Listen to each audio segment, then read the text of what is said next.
আজকের প্রায় সব পত্রিকার প্রধান খবর বাংলাদেশি পণ্য আমদানিতে যুক্তরাষ্ট্রের বাড়তি শুল্ক প্রত্যাহার।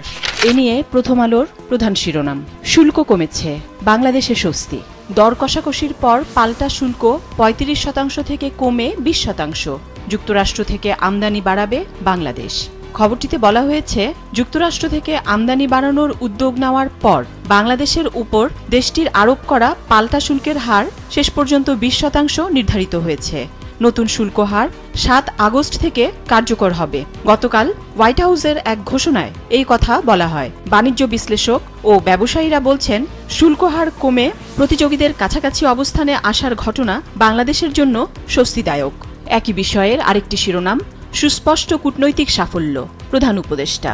খবরটিতে বলা হয়েছে, যুক্তরাষ্ট্রের সঙ্গে বাণিজ্য চুক্তিতে বাংলাদেশি পণ্যে পাল্টা শুল্কের হার কমে আসার আলোচকদের অভিনন্দন জানিয়েছেন প্রধান উপদেষ্টা ডক্টর মোহাম্মদ ইউনূস।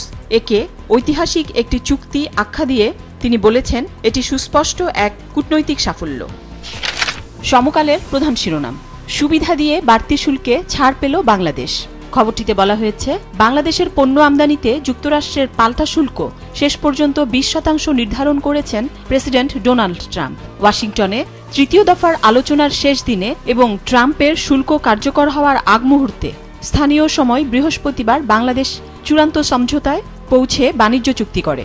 চুক্তিতে বাংলাদেশ কি কি সুবিধা যুক্তরাষ্ট্রকে দিয়েছে তা প্রকাশ করা হয়নি। এটি নিশ্চিত সে দেশ থেকে আমদানি ব্যাপকভাবে বাড়াতে হবে।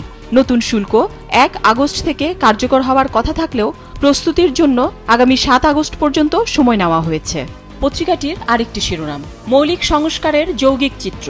প্রসঙ্গ, ঐকমত্য কমিশন ২০ সিদ্ধান্তের ৯টিতে ঐকমত্য হয়নি, ৪টিতে নারাজ বিএনপি, ৩টিতে নোট অফ ডিসেন্ট বিএনপির, জামায়াত ১টিতে রাজি নয়, ৩টিতে আপত্তিসহ একমত, এনসিপি ১৮টিতে রাজি, ২টিতে নোট অফ ডিসেন্ট। বিভিন্ন সিদ্ধান্তে ইসলামী আন্দোলন সহ কয়েকটি দলও নোট অফ ডিসেন্ট দিয়েছে। পত্রিকাটির আরেকটি গুরুত্বপূর্ণ খবরের শিরোনাম, সেনা কর্মকর্তার বিরুদ্ধে রাজনৈতিক সংশ্লিষ্টতার প্রমাণ মিলেছে, আইএসপিআর এর বিজ্ঞপ্তি। মেজর সাদিকের নির্দেশে আওয়ামী লীগ কর্মীদের সংগঠিত করা হয়। খবরটিতে বলা হয়েছে, রাজধানীর বসুন্ধরার পর উত্তরা ও কাঁটাবনে নাশকতার কৌশল শেখাতে কার্যক্রম নিষিদ্ধ। আওয়ামী লীগ এবং ছাত্রলীগের নেতাকর্মীকে প্রশিক্ষণ দেওয়া সংক্রান্ত গোপন বৈঠকের তথ্য পাওয়া গেছে। গতকাল একটি গোয়েন্দা সূত্র জানায়, উত্তরা ও কাঁটাবনের বৈঠকে কারা উপস্থিত ছিলেন তা জানার চেষ্টা চলছে। বসুন্ধরার বৈঠকে বেশিরভাগ সদস্য দেশের বাইরে থেকে পলাতক আওয়ামী লীগের নেতাকর্মী, পুলিশ বা আমলাদের কেউ সহযোগিতা করেছেন কিনা তা খতিয়ে দেখা হচ্ছে। যুগান্তরের প্রধান শিরোনাম, অবশেষে সমঝোতায় পৌঁছালো বাংলাদেশ ও যুক্তরাষ্ট্র, পণ্য রপ্তানিতে ২০% শুল্ক। এ বিষয়ে বিভিন্ন জনের প্রতিক্রিয়া ছেপেছে পত্রিকাটি। বাণিজ্য উপদেষ্টা বলেছেন, যুক্তরাষ্ট্রে রপ্তানি বাধাগ্রস্ত হওয়ার আশঙ্কা নেই, তবে ২০%-এর নিচে প্রত্যাশা করেছিলাম। রপ্তানি কমতে পারে ৩৫%। আনোয়ারুল আলম চৌধুরী, পোশাক শিল্পের জন্য আপাতত স্বস্তিদায়ক। মাহমুদ হাসান খান, টিকে থাকতে পারলে লাভবান হবে বাংলাদেশ। ফজলে শামীম, ব্র্যান্ড বায়ারদের সঙ্গে আলোচনা শুরু করা উচিত। মাসরুর রিয়াজ, দেশের রাজনৈতিক পরিস্থিতি নিয়ে পত্রিকাটির শেষের পাতার একটি খবরের শিরোনাম, বিএনপির মনোনয়ন পেতে মাঠে ছাত্রনেতারা। বাংলাদেশ প্রতিদিনের প্রধান শিরোনাম, ঐকমত্যে ৩ চ্যালেঞ্জ, নোট অফ ডিসেন্ট সহ পূর্ণাঙ্গ জাতীয় সনদ তৈরি, সনদে রাজনৈতিক দলগুলোর স্বাক্ষর আদায়, ঐকমত্য হওয়া বিষয়গুলোর বাস্তবায়ন, সব মিলিয়ে সনদের ভবিষ্যৎ শঙ্কায়।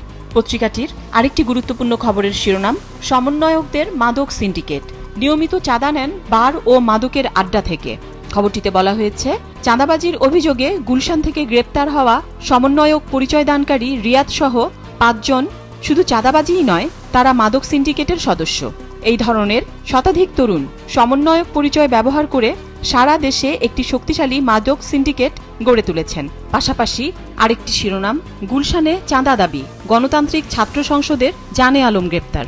রাজধানীর গুলশানে সাবেক এমপির কাছে ৫০ লাখ টাকা চাঁদা দাবির ঘটনায় বাংলাদেশ গণতান্ত্রিক ছাত্র সংসদের যুগ্ম আহ্বায়ক জানে আলম অপুকে গ্রেফতার করেছে ঢাকা মহানগর গোয়েন্দা পুলিশ। গতকাল রাজধানীর ওয়ারির গোপীবাগ এলাকা থেকে তাকে গ্রেফতার করা হয়। আজকের পত্রিকার প্রধান শিরোনাম, অদৃশ্য শর্তে ১৫% ছাড় ট্রাম্পের, মার্কিন পাল্টা শুল্ক, দর কষাকষির পরের চিত্র। একই বিষয়ের আরেকটি শিরোনাম, দুশ্চিন্তা কমে ব্যবসায়ীদের মধ্যে ফিরেছে স্বস্তি। মাইলস্টোন ট্র্যাজেডি নিয়ে একটি শিরোনাম, হাসপাতাল থেকে ছাড়া পেতে লাগবে আরও কয়েক সপ্তাহ। দৈনিক কালবেলার একটি গুরুত্বপূর্ণ খবরের শিরোনাম, আলোচনায় এবার জুলাই সনদ কার্যকর ও বাস্তবায়ন, ঐকমত্য কমিশনে ১৯ বিষয়ে একমত। খবরটিতে বলা হয়েছে, নোট অফ ডিসেন্ট সত্ত্বেও ১৯টি বিষয়ে একমতের কথা জানায় কমিশন। একমত হওয়া বিষয়গুলো জুলাই সনদে যুক্ত করে ফের একটি কপি পাঠানো হবে দলগুলোর কাছে। চূড়ান্ত স্বাক্ষরের আগেই জুলাই সনদ বাস্তবায়নে আইনি ভিত্তি দাবি বেশ কিছু দলের, জানিয়ে রয়েছে এক ধরনের চাপা উত্তেজনাও। আরেকটি গুরুত্বপূর্ণ খবরের শিরোনাম, এনসিপির সমাবেশ ৩ আগস্ট, জুলাই ঘোষণাপত্র নিয়ে আসতে পারে কঠোর কর্মসূচি। খবরটিতে বলা হয়েছে, দেশ গড়তে জুলাই পদযাত্রা শেষে আগামীকাল ৩ আগস্ট কেন্দ্রীয় শহীদ মিনারে পূর্বঘোষিত সমাবেশ হতে যাচ্ছে জাতীয় নাগরিক পার্টির। সমাবেশে দলের পক্ষ থেকে ঘোষণা করা হবে ২৪ দফা ইশতেহার। একই সঙ্গে আজ শনিবারের মধ্যে জুলাই ঘোষণাপত্র নিয়ে সরকারের পক্ষ থেকে কোনো সিদ্ধান্ত না এলে এনসিপির পক্ষ থেকে খসড়া ঘোষণাপত্র পাঠ করা হবে এবং কঠিন কর্মসূচি ঘোষণা করা হতে পারে বলে দলীয় সূত্রে জানা গেছে। দেশ রূপান্তরের প্রধান শিরোনাম, ২০% পাল্টা শুল্কে স্বস্তি। প্রতিক্রিয়া, বিএনপি জামায়াতের সাধুবাদ ধন্যবাদ, কিসের ভিত্তিতে কমল সেটাও বিবেচ্য বিষয়, বলেছেন অধ্যাপক মোস্তাফিজুর রহমান। কালের কণ্ঠের একটি গুরুত্বপূর্ণ খবরের শিরোনাম, আগস্ট ঘিরে জনমনে আতঙ্ক, পুলিশি তৎপরতা জোরদার, নজরদারিতে রাজধানী সহ সারা দেশ, গ্রেফতার ১,২৬১ জন। আগামী ৫ আগস্ট গণ অভ্যুত্থান দিবসকে কেন্দ্র করে দেশজুড়ে বিরাজ করছে অজানা এক আতঙ্ক। তবে পুলিশ ও সরকারের পক্ষ থেকে বলা হচ্ছে নিরাপত্তা নিয়ে বড় কোনো হুমকি নেই। তারপরও রাজধানী সহ সারা দেশে নজরদারি ও চিরুনি অভিযান চলছে।